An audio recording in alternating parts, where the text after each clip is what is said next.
choisi Sadik en même temps, hein. C'est un cousin qui m'a appelé comme ça. C'était bien avant la musique. Et voilà, comme tous les petits noms, les petits sobriquets quand on est petit. Et surtout quand ils sont décalés comme Sadik, ça reste.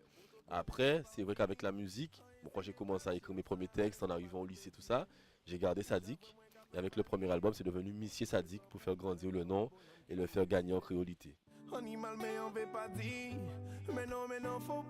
crois que la musique a toujours fait partie de ma vie. Mon père est musicien.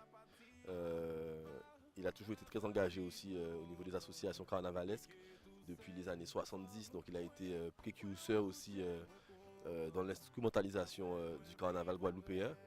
Pour moi, c'était une logique, surtout que lorsqu'on est antillais, antillo-guyanais, on a tous un petit côté musicien, on a tous la musique, le carnaval dans la peau. Et le battement du cœur déjà, c'est une forme de musique. Donc je crois qu'on est tous quelque part musiciens, artistes.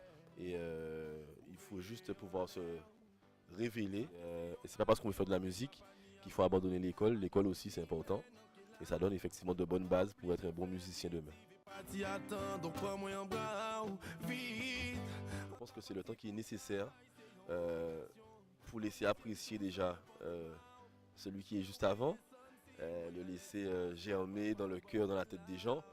Les 5 années m'ont permis de vivre de nouvelles choses, de créer du manque, de grandir, de devenir père de famille, de faire de nouvelles expériences qui ont enrichi le troisième album en silence. Je crois que enfin aussi quand on n'a rien à dire, le mieux c'est de se taire.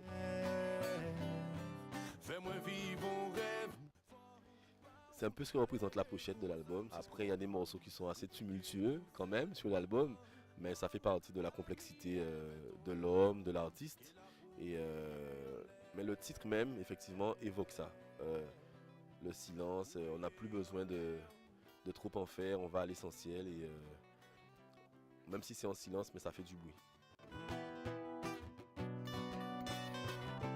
En vérité, j'ai vraiment pas de préférence. Je choisis pas le style. C'est-à-dire que il y a parfois un style qui va mieux avec une émotion ou un message à faire passer. Dire artiste engagé, c'est un petit peu redondant parce que lorsqu'on est artiste, on est censé être engagé à quelque chose. Alors tous les artistes ne sont pas engagés aux mêmes choses. Moi, je suis engagé effectivement à la réalité de l'endroit d'où je vis. Je parle beaucoup de mon attachement aux Antilles. Et c'est vrai que de par ma façon d'aborder la Guadeloupe et les Antilles, je suis souvent sollicité pour des actions sociales. Donc, lorsque ce sont des actions qui sont sérieuses, qui sont bien menées, j'accepte volontiers de parrainer, de donner, de rendre aux gens ce qu'ils me donnent.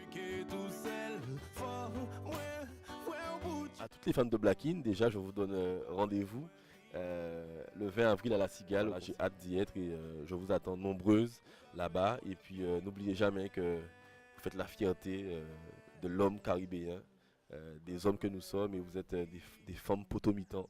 Et on a vraiment besoin de vous, la société a besoin de vous, et n'ayez pas peur de vous révéler au monde tel que vous êtes.